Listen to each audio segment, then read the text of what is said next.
Can you see them? Yep. Okay.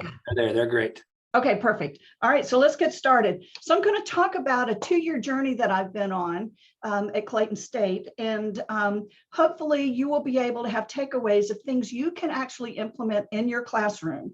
I'm going to talk about it at a, there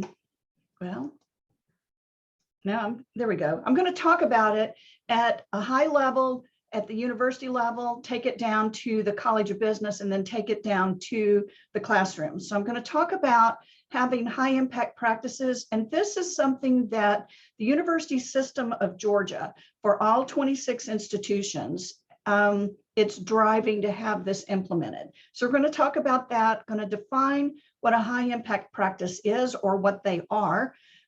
What Clayton State is doing to implement them, and how you can implement within a classroom, what I'm doing within a classroom, and perhaps what you can take from this and move forward with it. So University System of Georgia, through the Board of Regents, has declared that we will implement high impact practices throughout the system. This started a couple of years back, and the goal is to build student momentum. It's a multi-year project. It has not ended yet. It is continuing on. The goal is to expand that equitable access and experiential learning opportunities to more students. In 2019, or fiscal year 2019, there were 42,000 students system-wide registered in high impact courses. The goal is to have 150,000 by 2024, and that's a 350% growth. So you can see each of us have a lot of work to do. So what is a high impact practice? I'd never heard the term before. So I was introduced, and I'd never heard of the American Association of Colleges and Universities. Again, Virgil mentioned that I left industry and fairly recent within academia. So I was introduced to the American Association of Colleges and Universities, and they've established a set of high impact practices that encourage post-secondary institutions on how to adopt and how to scale it. They're teaching and learning practices that have been tested and are shown to be beneficial for college students, and it comes especially from diverse backgrounds. It takes on different forms, and you can apply high impact practices depending on what you're looking at for your learners and for your institutional priorities and context. Now, just to put some context around this, several years back, Clayton State University, prior to me joining the university, sent a team of folks to an AAC&U training on high impact. So Clayton State already had some foundation in place. But this year, 41 institutions have chosen to participate in the 2022 high impact training practices that starts this fall. So they're going to be in the high impact practices student success course. And if you look at this list, you will see a list of community colleges all the way to Research 1 level institutions. So it is a very broad spectrum of institutions, colleges, and universities that are looking at this because they know we need to be doing more to help our students be successful in their learning. So what are high impact practices strategies? There are 11 defined strategies, and these are the 11, again, presented by AAC&U. They're first year seminars and experiences, common intellectual experiences, learning communities, writing intensive courses, collaborative assignments and projects, doing undergraduate research, having diversity or global learning, such as study abroad, e-portfolios, service learning or community-based learning, work-based learning internships, and capstone courses. Move that out of the way. To have a practice, a high impact practice, it has to meet typically 2 elements. So every practice, so if you had a study abroad or you had a common learning experience, an internship, it's still not considered a high impact practice unless it contains typically at least 2 elements. And Universities or colleges can go through and make that definition themselves, but we've chosen to stay with the AAC and U definitions, and that there are 8, and that is performance expectations are set at appropriately high levels, significant investment of time and effort by students over an extended period of time. They have interaction with faculty and peers about substantive matters, experiences with diversity. And this is where students are exposed to something different than what they're accustomed to, and working with students or other people outside from backgrounds and areas they have no experience in. Frequent, timely, and constructive feedback. This is a lot of role where professors or faculty are involved. Periodic structured opportunities to reflect and integrate learning. Opportunities to discover relevance of learning through real-world applications, and then public demonstration of competence. So to have a high impact practice, you need at least 2 of these. Otherwise, you may have what's called a low impact practice. And the goal is to evaluate those low impacts and how you can convert them to high impacts. So as part of the University System of Georgia implementation, Clayton State established a university team in 2020, and there are 4 members. Each team represents a college. I'm the College of Business representative. And throughout the process, during this 2-year journey, we've actually expanded our team on an as a needed event to 2 other people. And one of those is our Center for Excellence in Learning and Teaching director, and the other is the director of something called PACE, which is Partnering Academics and Community Engagement. I'm going to talk about that in just a second. But throughout that, we created a campus action plan for faculty training so that faculty can be trained on what a high impact practice is. There's a short course that the University System of Georgia has created, and it takes about an hour or so to go through, but it helps them understand so they can implement these practices into their classes. Through that, we're creating a faculty learning community. So as our faculty are trained, we're able to get together and talk about how we're implementing our HIPs into our courses and how we can learn from each other. And we also may be able to create ultimately some cross-campus activities. And the last piece, but not least by any means, is that each college has to have the ability to evaluate a course to see if it truly is a high impact course, and then have it appropriately coded in the system. So these are all things that you may be hearing about on your campus, or you may not. But if you're not hearing it, it doesn't mean you can't do high impact practices. Now, prior to me joining Clayton State, the College of Business mission statement was already created.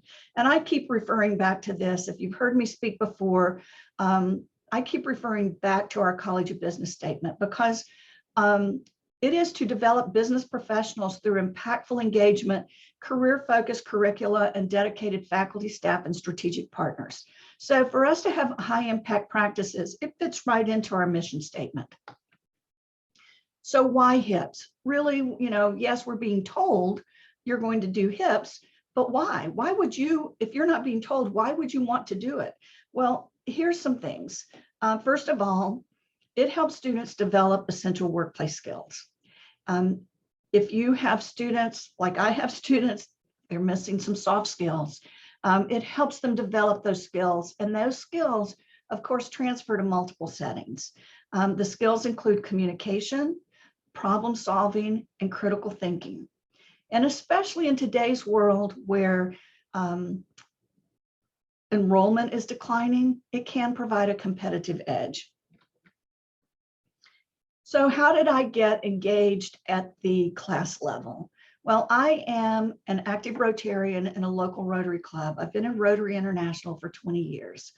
And in my Rotary club, they realized that I teach digital marketing, social media marketing, and the Rotary District 6910, which is a culmination of clubs, public image chair is in my club and came to me and said, would you please join the public image committee and be part of the group that helps promote Rotary? And I said, this is where one of the times I said no, because I'm not really the person that's best suited to be writing content every week, to try to figure out where the pictures are. It's just not into my flow of work. And as a fairly new faculty member, it is, sometimes I feel like I'm still finding my way down the hallway. So I said, but I did counter with the fact that, I do have students and I am looking for a community engagement project. Would you be interested in us looking at perhaps auditing the work that you're doing and make recommendations so that as it grows, you can continue to improve? And I said, we could do a digital marketing audit that includes a social media marketing audit. We could look at the website. We can look at the newsletter. So he said that was good. So here's the three people or three parties that are involved. So we have the social media marketing students, and I have both graduate and undergraduate classes that are cross-listed. I have Clayton State University's PACE program, the Partnering Academics and Community Engagement Group. And then I have Rotary International District 6910's Public Image Committee. So these are the three groups that had to come together to make this community engagement project work. Now, if you've heard me speak before, you know that I have an MBA program that I was brought into Clayton State to design and start with my colleagues, that I have an MBA program with a concentration in digital marketing, as well as an undergraduate degree in digital marketing. It's a marketing degree with a focus on digital marketing, and then also have a graduate certificate in digital marketing and a minor in digital marketing. So the program, I have three courses that I teach. Integrated marketing is now changing to Introduction to Digital Marketing. We're changing some names to make it a little bit better. But right now, it's integrated marketing, which is basically developing the knowledge of relationship between online and offline marketing. Where does digital marketing fit within the marketing arena? And I run in that course, Digital Marketing Analytics Simulation. These courses build on each other, and you have to have this first course to move into digital marketing strategy.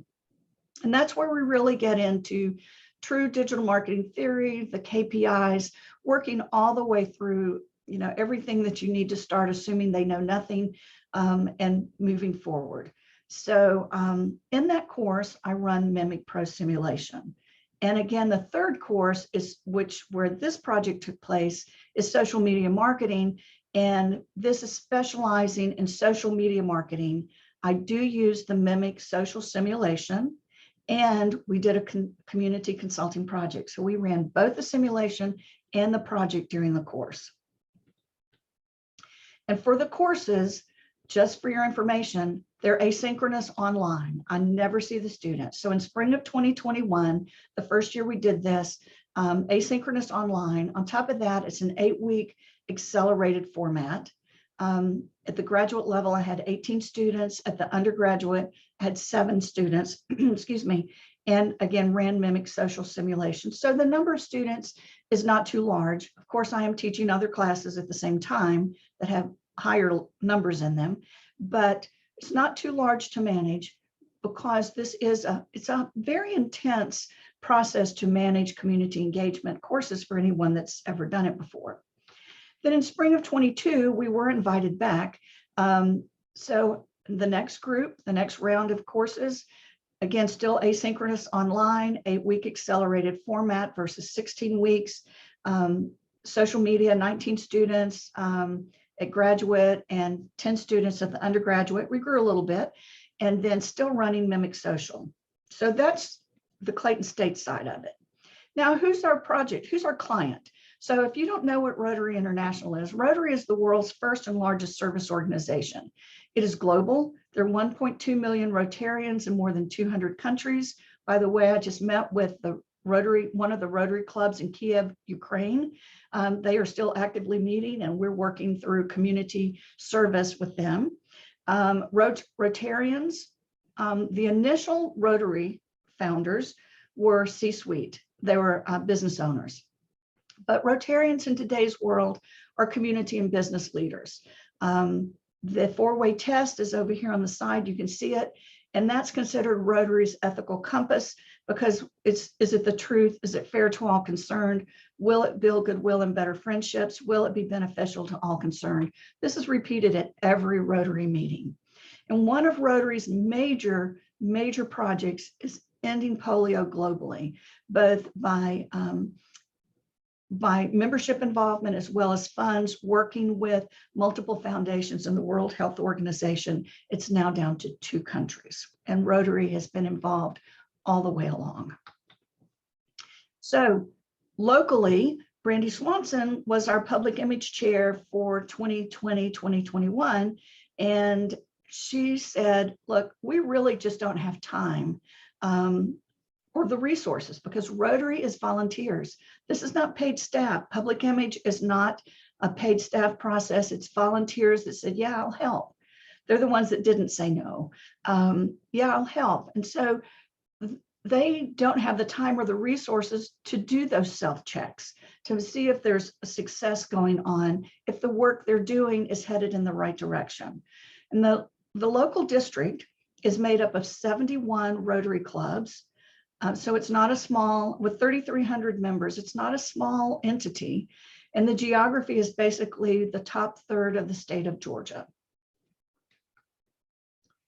Now I'm going to talk about resources, the third party, and that's the partner in academics and community engagement.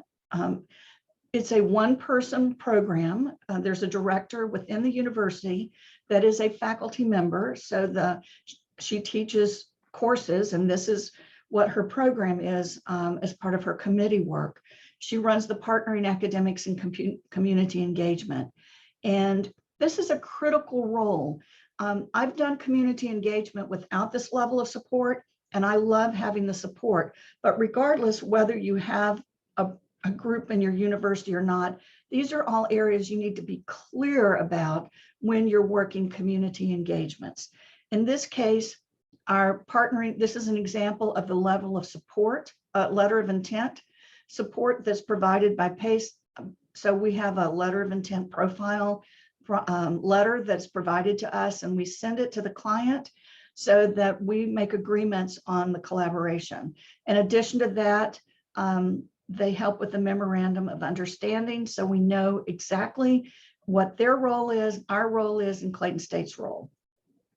So PACE provides faculty training. Basically, if you're going to do a partnering academics and community engagement, which is a high impact practice, if you're going to do this, you have to be specially trained. It's a 3 or 4 meetings spread out over a couple of months, where you go through and make sure that you understand what you can and cannot, and also be creative about how you're creating those engagements. So you have faculty training. They provide letter of intent support, memorandum of understanding. This person does sign on behalf of the university, so I'm not signing as the faculty member. They provide student oversight, which helps with liability and risk management, as well as non-disclosure agreements. And now that they've been engaged, we have HIPS training. So here's the project. I've given you this is the road that we've been on, but now what is that? How did we actually apply this? So I did this on the road to success. And one of the reasons I did it is, look at this picture.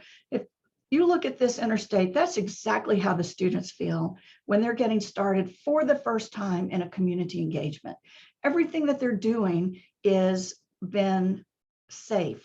They're in a simulation, they're in a class team, they're doing individual reflections, so it's safe. Now they feel like, I don't even know where to start. So Rotary provided pre-work. It's a welcome meeting by video with a public image. Remember, it's asynchronous, so I cannot require students to attend. They are invited as optional attendees, and I do have students that attend, but for those that cannot, for whatever reason, it's recorded and they are required to watch it.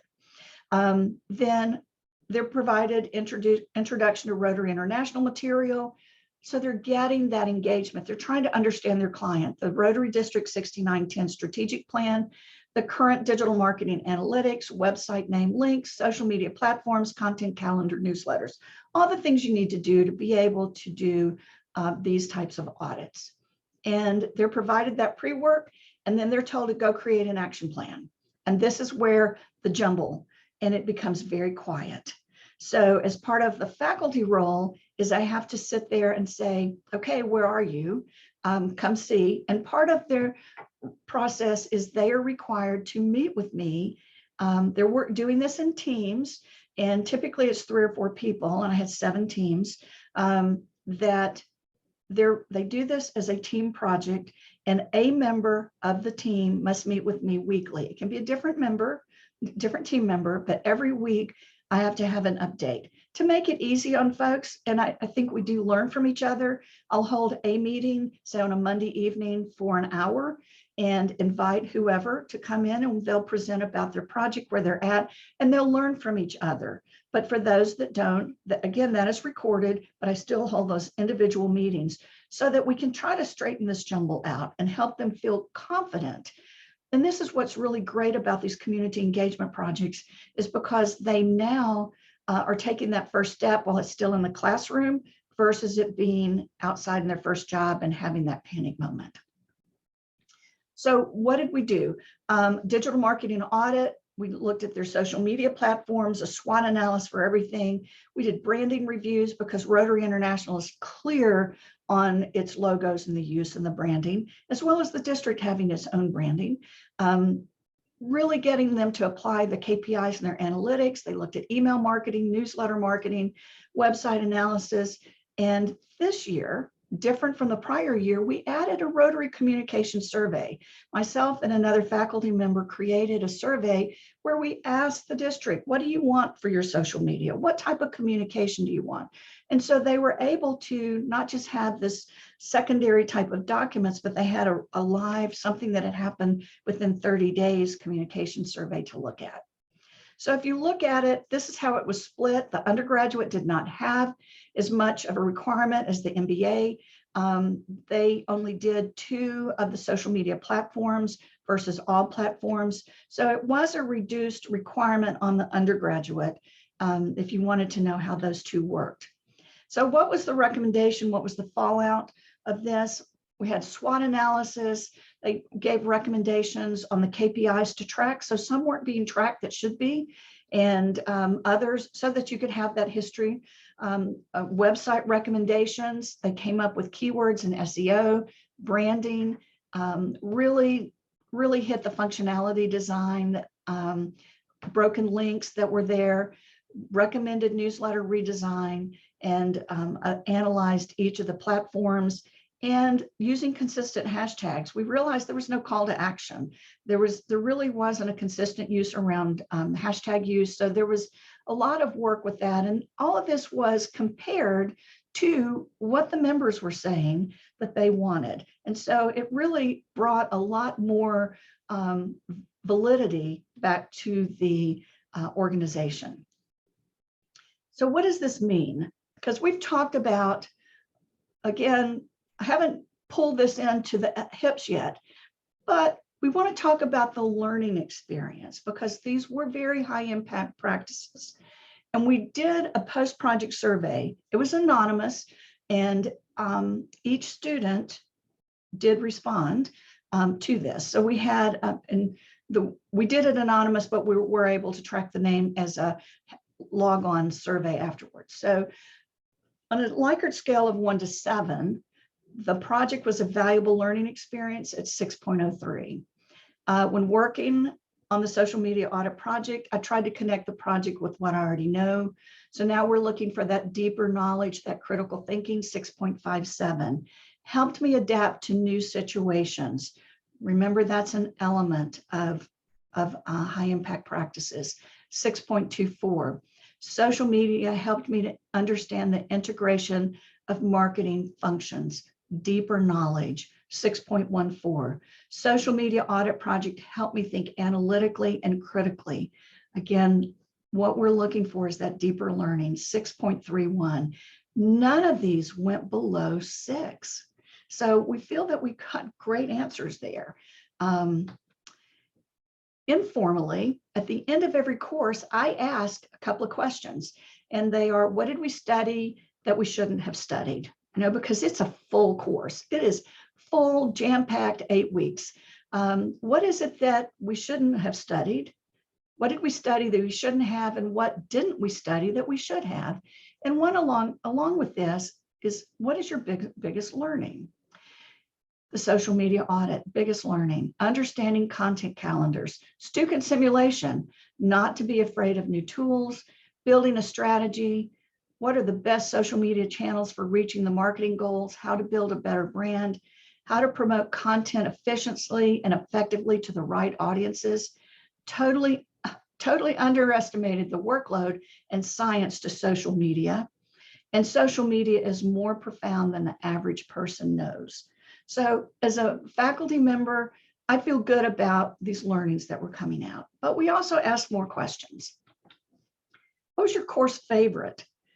And 50% of the students said simulation. So we had great results on the community engagement project, but 50% of the students said mimic social simulation was their favorite thing. 36% said the social media audit project. So it still had good response, but they felt that they're learning that process for mimic social. So this is a really interesting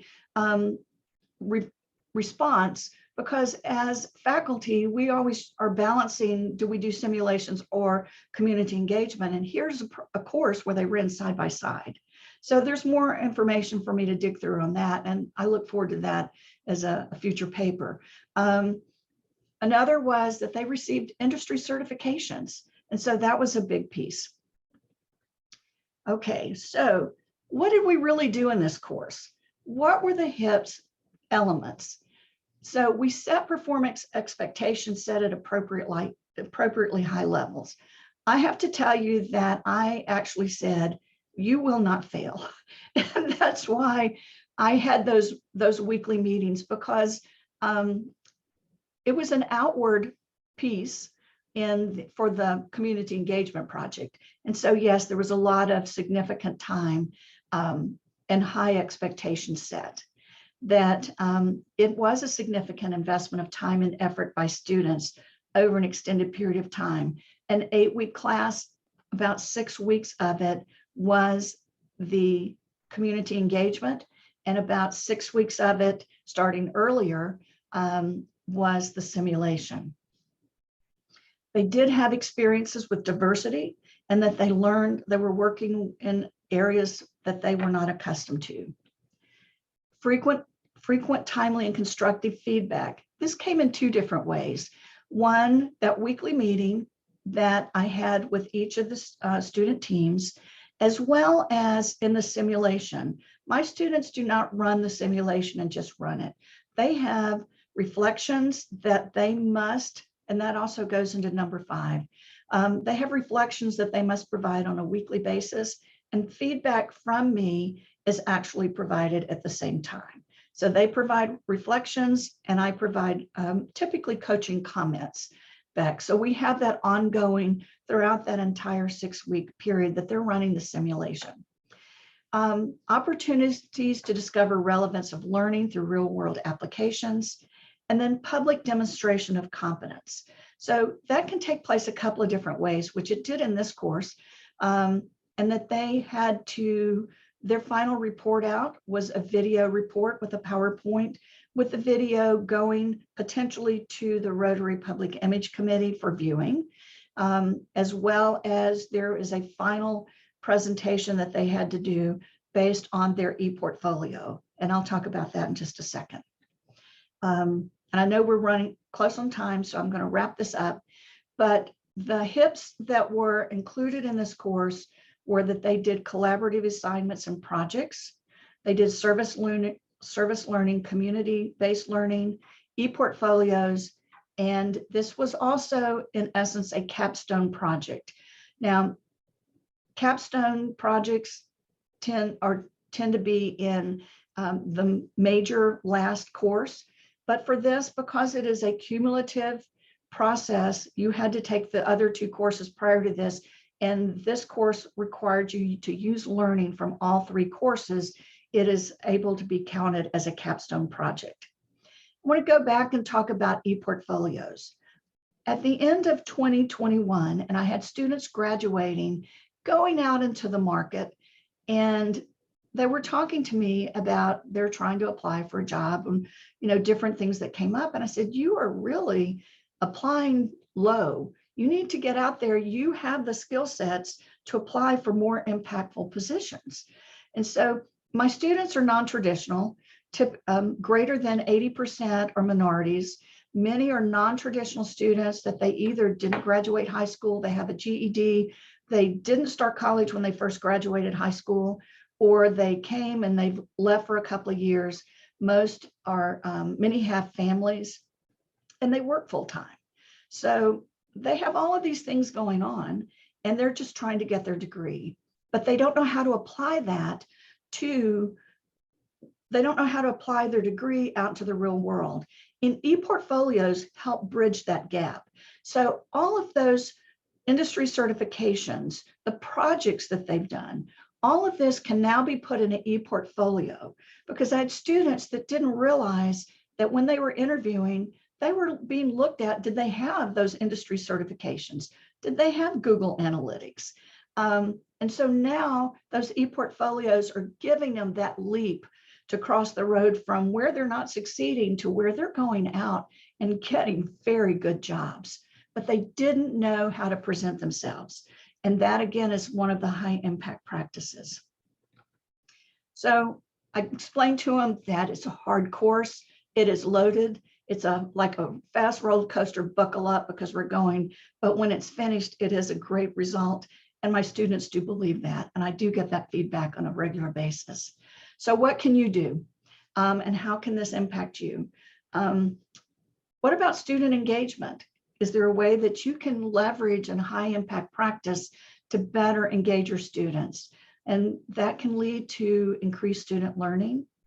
One of the things that came out was class visibility, and that we have our local campus newspaper published this last year, and then it was picked up by the University System of Georgia and went to all the institutions. And so we received visibility there. We received visibility through Rotary. And from that, I've had people reach out to me even as recent as this past weekend saying, I need an intern for digital marketing. How do I get one of your students? And so my internships are getting better. The students are getting better options where they don't have to take just anything that comes along, and they're being presented to them versus them having to hunt for them. So they're able to go through our career services department because we connect them up there, and those internships process works. And by the way, in our College of Business, every College of Business student must have an internship to graduate. So it is a requirement of their degree. Better job placement. I have people reach out to me and say, I'm trying to find digital marketing folks. Do you have any recent graduates? And that's exciting. And my graduates are going to good companies. So those are all strong pieces from a student perspective that make it worthwhile to go this extra distance. On top of that, your performance review. I know that it impacts mine. The ratings that I have, that I get extra credit or additional points, however you want to call it, on my performance review. And I do enjoy my classes. And I hope that if you do this, you would also, because you're truly engaged. It's a lot of work. It is a lot of work, but I can't imagine not doing it. So if you want to know more about high impact practices, AAC and U, you can just Google AAC and U or AACU high impact, and you'll be taken right to that.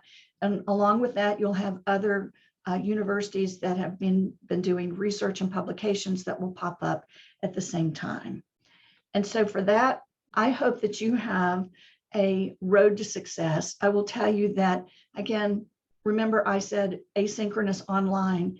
I had 13 students on social media graduate this last May, and I met them at their MBA pinning ceremony. It was the first time I'd met them in person. And what an exciting time that was. And so we'd walk down a lot of roads together, but what an excitement to see that culmination. And so I guess, Virgil, with that, I'll turn it back over to you. Excellent. Thank you so much, Joey. That was awesome. And I'm thrilled to see what you're doing with those hips. A few questions that came in. So the first one, did you say that PACE was specific to Georgia universities, or is that available across the US? Great question. It is specific to Clayton State. But if someone wants to know more, I will be glad to provide that introduction to my PACE director for the campus. Okay, awesome. And that's something they would build out at their own university then. Yeah. Perfect. And then another question, does a course need to be pre-qualified for HIPS, or do you need to submit a report following the course completion? So our process at Clayton State will be that it is coded as a HIP before the student signs up for it, so they know a bit of what they're getting into. Okay, and another question with that was, does it require an external review at all, or is it? No. It's just, okay. Based on, for our university, again, because it's going through a university system, the university system has those defined, has agreed to use the AAC and U process. Clayton State was given the option to also choose those. And we did agree that we thought that was adequate representation. So we're going on a common definition. Okay, perfect. So one more question here, unless any more come in through the chat. HIPS sounds like they can be a lot of work. What's the easiest way to get started? How would you recommend someone just get started? I think what I did is just looked at what I was currently doing in the classroom and then how I could add to it. So for example, in the simulations, you can turn, and I'm a big believer, I run 3 of them. I'm a big believer in the simulation. Well, actually 4, I'm picking up another one this year, but for another class. But take the simulations, make sure that you have those, that longevity, the reflections, that they receive critical feedback. So you can take just existing activities and ramp it up. Make sure that you have those appropriate, those high levels of expectation performance. So for example, I'm running the digital marketing analytics.